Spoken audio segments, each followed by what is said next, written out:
Assalamualaikum warahmatullahi wabarakatuh. Alhamdulillah rabbil alamin. Assalatu wassalamu ala Rasulillah nabiyil karim wa ala alihi washabihi barik wa sallim ajma'in, amma ba'du. Sebelum kita mulai, mari kita buka dulu dengan bacakan basmalah. Bismillahirrahmanirrahim. Setelah kita melewati pembelajaran di semester ini dan tibalah kita untuk persiapan penilaian akhir semester, yang mana nanti kita akan melewati ujian tertulis ataupun ujian praktek. Untuk bahasa Arab insya Allah termasuk ujian tertulis.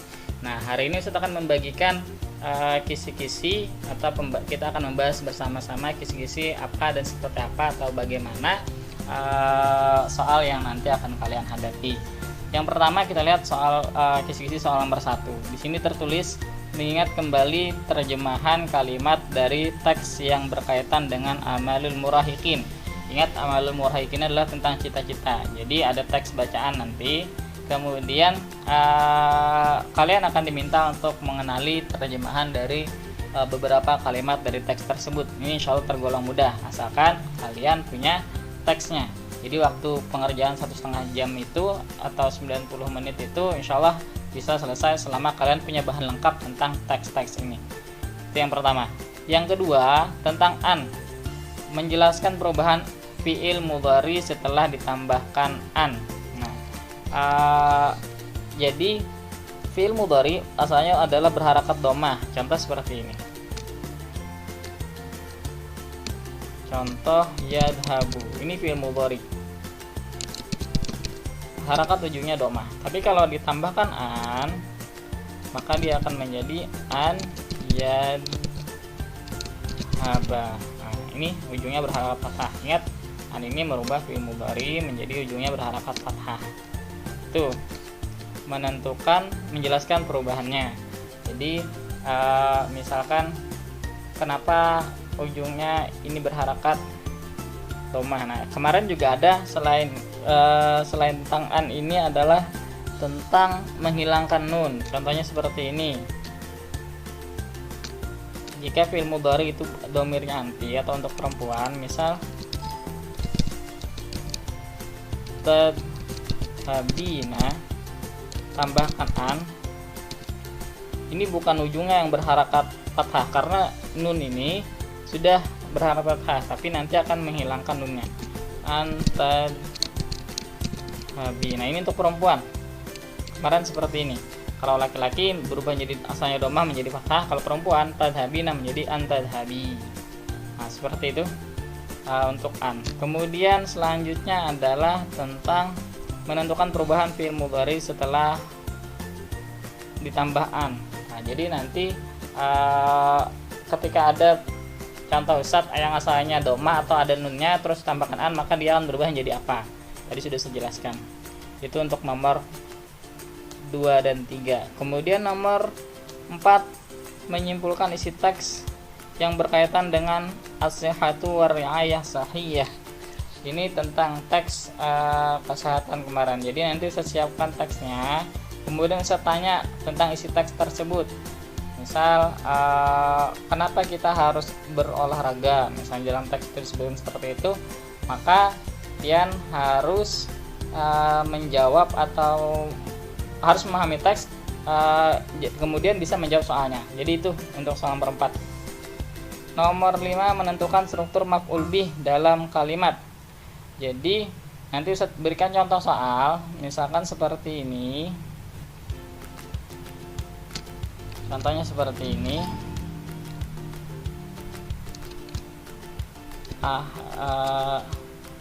Yaqra'u thalibu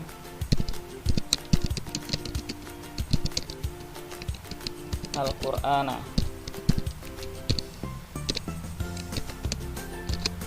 lalu saya tanya manakah maf'ul bih dari kalimat ini?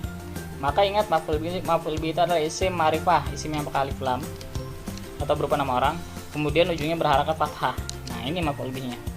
Kalau ini ada pakai alif lam juga, tapi di sini ujungnya berharakat dhammah, bukan maf'ul bih. Sementara maf'ul bih isimnya pakai alif lam atau berupa nama orang, kemudian ujungnya berharakat fathah. Jadi itu nanti kita tentukan maf'ul bihnya. Kemudian nomor 6, mencontohkan membuat contoh maf'ul bih. Nah, jadi struktur maf'ul bih itu adalah fiil dulu, kemudian fa'il atau pelaku, kemudian baru ada maf'ul bihnya. Nah, itu nanti kalian buat contoh maf'ul bihnya. Lihat catatan pian tentang maf'ul bih ini. Kemudian nomor 7, mengingat kembali mufradat yang berkaitan dengan tema an-nazafatu fil Islam. Jadi nanti Ustadz akan bertanya tentang terjemahan baik dalam bahasa Arab atau ke bahasa Indonesia atau bahasa Indonesia ke bahasa Arab tentang an-nazafah fil Islam, tentang kebersihan dalam Islam. Nanti kalian ingat kembali catatan tentang mufradat an-nazafah fil Islam ini. Kemudian nomor 8, menyimpulkan isi teks dialog yang berkaitan dengan topik an-nazafah fil Islam. Nah, jadi nanti akan ada teks yang terakhir kemarin, teks terakhir yang sudah kita pelajari. Nah, ini teksnya. Nah, ini teksnya kemarin kita pelajari. Ada Ibu dan Sulaiman. Nah, jadi nanti kita akan bertanya seputar tentang isi teks ini. Nah, jadi kalian lihat aja nanti teksnya di materi GCR. Mudah-mudahan sudah disiapkan agar nanti ketika sudah ulangan tidak sulit lagi untuk mencari-cari teks yang belum teks untuk menjawab soal. Kemudian nomor 9, menyimpulkan isi teks berkaitan dengan an-nazafah fil Islam. Nah, ini tentang, kalau tadi teks dialog, kalau yang ini tentang teksnya. Kemarin ada juga sudah tentang teks an-nazafah fil Islam ini Ustadz berikan yang kemarin pian baca. Yang kemarin tugasnya adalah membaca bagian nomor 1. Nah, jadi nanti ada teks itu, kemudian saya tanya tentang teks itu.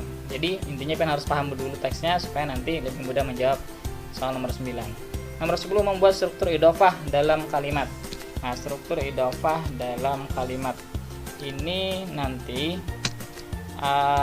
pian ingat ada mudhof dan mudhof ilaih. Idhofah itu adalah tentang mudhof dan mudhof ilaih.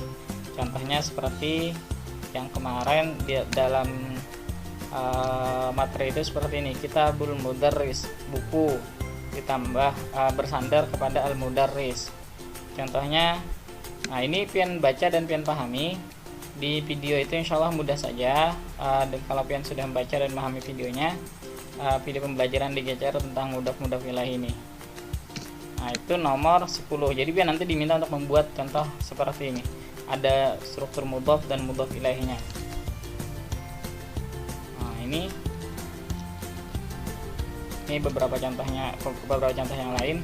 Nanti pian diminta untuk membuat contoh mudhof ilaih juga dalam soal tersebut. Itu nomor 10. Demikian untuk penjelasan Ustadz tentang segi soal ini, mudah-mudahan bisa dipahami. Ustadz akhiri dengan bacakan hamdalah rabbil alamin.